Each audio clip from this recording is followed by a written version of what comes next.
This video was created using artificial intelligence. All voices and characters are not real. This video is made for educational and informational purposes only. We do not promote hate, misinformation, or political bias. If you are a true history lover and you want to uncover the hidden truths of the past, if you are ready to open the darkest pages of history, then subscribe to Vault of Centuries. Here, we explore the stories that time tried to erase. We reveal forgotten legends, buried secrets, and the harsh truths that never made it into school books. We don't just tell history, we reveal it. Welcome to Vault of Centuries. July 4th, 1776, and inside the sweltering heat of Independence Hall in Philadelphia, something extraordinary was about to happen.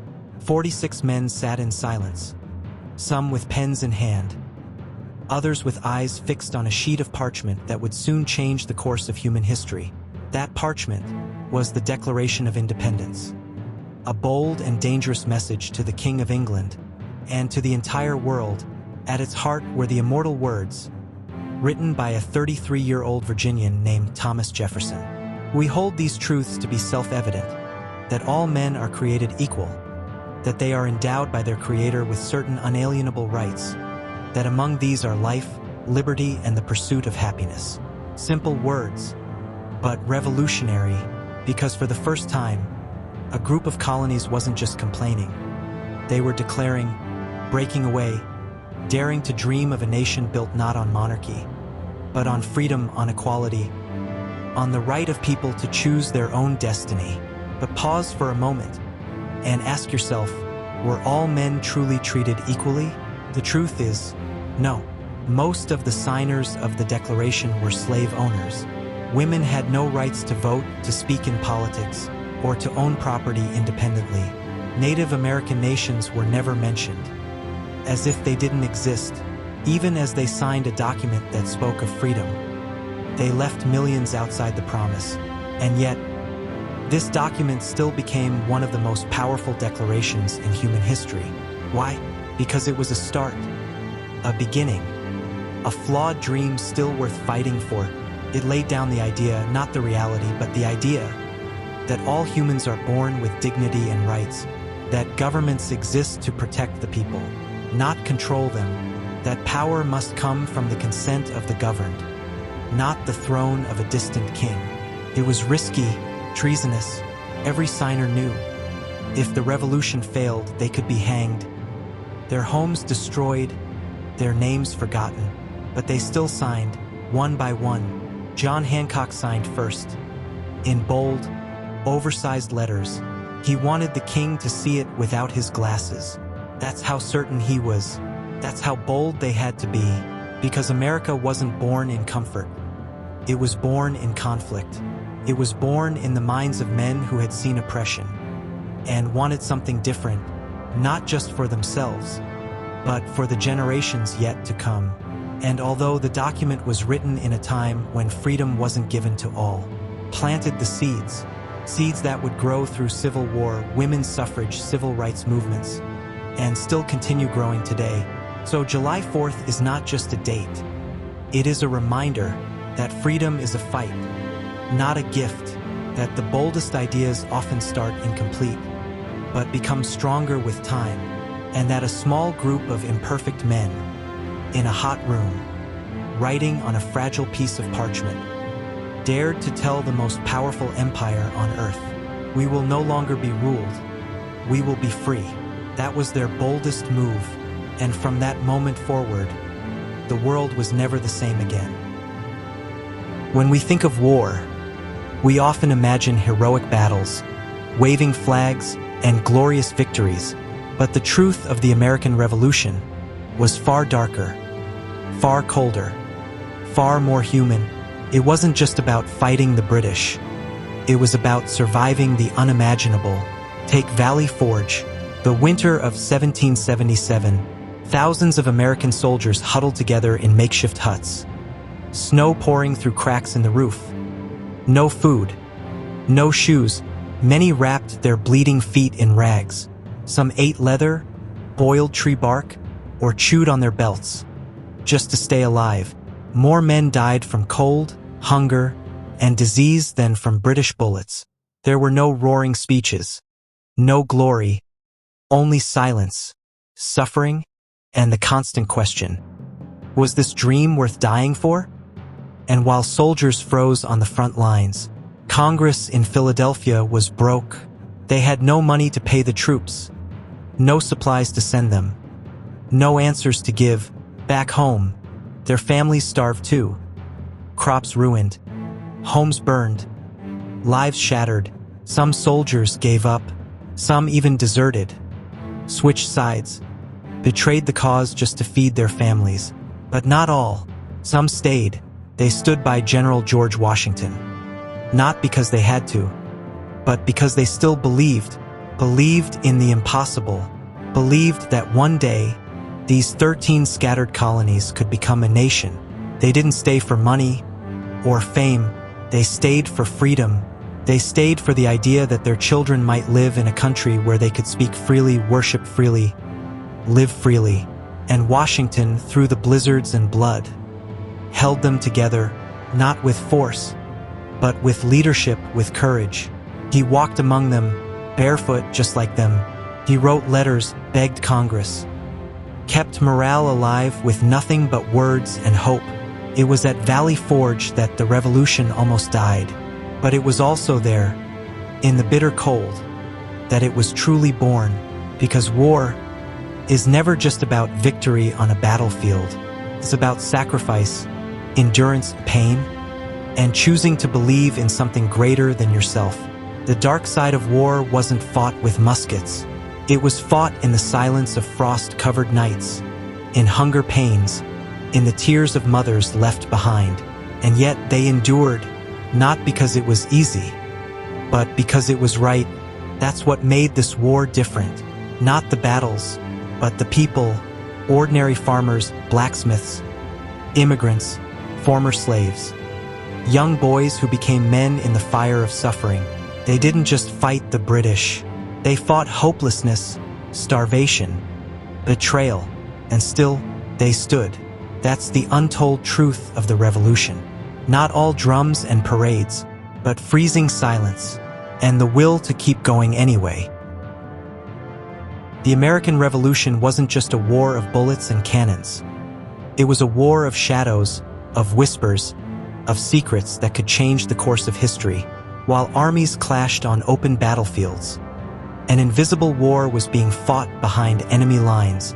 George Washington, the commander of the Continental Army, knew that victory didn't depend on strength alone.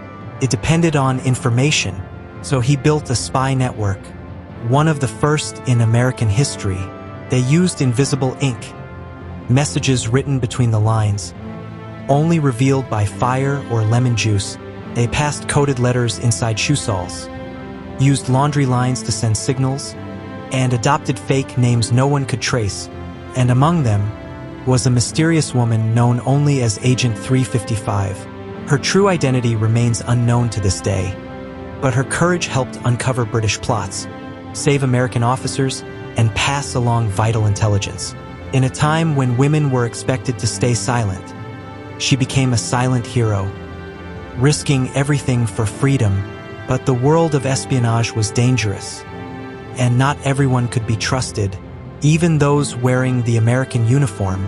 One of George Washington's most respected generals, Benedict Arnold, turned traitor, frustrated by being passed over for promotions, drowning in debt, and hungry for recognition. He made a deal with the British. He offered to surrender the American fort at West Point in exchange for money and a British title. The plan almost worked, but a British courier carrying Arnold's letters was captured, and the betrayal was exposed just in time. Benedict Arnold fled to the enemy's side, and from that moment, his name was no longer spoken with pride. It became a warning, a curse. Even today, to call someone a Benedict Arnold means calling them a traitor, but his betrayal wasn't just one man's crime. It was a reminder of how fragile the fight for freedom really was, that even from within, the revolution could be torn apart, that loyalty was not guaranteed, That courage was sometimes invisible, carried in coded letters, in the hearts of anonymous heroes, and while armies fought with muskets, the war's fate was just as often decided by secrets in ink, footsteps in the dark, and the bravery of those who never asked for credit. In the shadows of the American Revolution, spies became warriors, and betrayal nearly broke the cause. But through silence, strategy, and sacrifice, the dream of liberty survived, because in this war, trust was as powerful as any weapon, and sometimes, the quietest heroes made the loudest difference. As the drums of revolution echoed across the 13 colonies, as men marched, shouted, and died in the name of liberty, there was a silence that drowned out millions of voices still trapped in chains, because while the fight for freedom burned hot, slavery was still legal, even celebrated, and even the man leading the revolution, George Washington himself, owned human beings. Enslaved people cooked the food, built the homes, worked the fields, and still, some of them chose to fight in the war, hoping that by picking up a musket, by risking their lives for the same cause, they might earn the freedom they were never given. Some fought for the British too, after being promised freedom in return. But when the war ended, and the parades faded, many of those same brave souls were forced right back into slavery.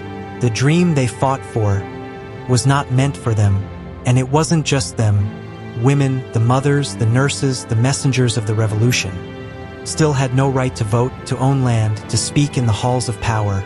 They gave everything to the cause, and received nothing in return. And Native Americans, who had lived on these lands for thousands of years, lost more land than ever before. They were pushed back, ignored, erased. The truth is painful, but necessary, because while the Declaration of Independence promised that all men are created equal, the reality was far from it. Freedom was not for everyone. It was a selective freedom, a flawed promise, and yet, acknowledging that truth doesn't destroy the revolution, it deepens it. It reminds us that even the greatest movements are imperfect, that every flag has shadows behind it, that real freedom must grow, evolve, include those who were once left behind. So when we look back at 1776, we must celebrate the courage, yes, but also face the contradictions, because only by telling the whole truth can we truly understand the cost of liberty. The revolution didn't end the chains. It just lit the first spark, and that fire, the fight for justice, for equality, for a better world, still burns today. It was 1781, in Yorktown, Virginia, and after 6 long, bloody years of war, the final chapter was about to be written. The British Army, once feared across the globe, now found itself trapped. General Cornwallis, the commander of British forces, had dug in. But he didn't know what was coming. From the land, George Washington and his continental troops advanced, hardened, determined, ready to end what they had started. And from the sea came the unexpected, the French Navy, cutting off all British escape routes by water. For days, cannons thundered, trenches closed in. Smoke filled the air as soldiers fought with everything they had left. Then silence, on October 19th, 1781.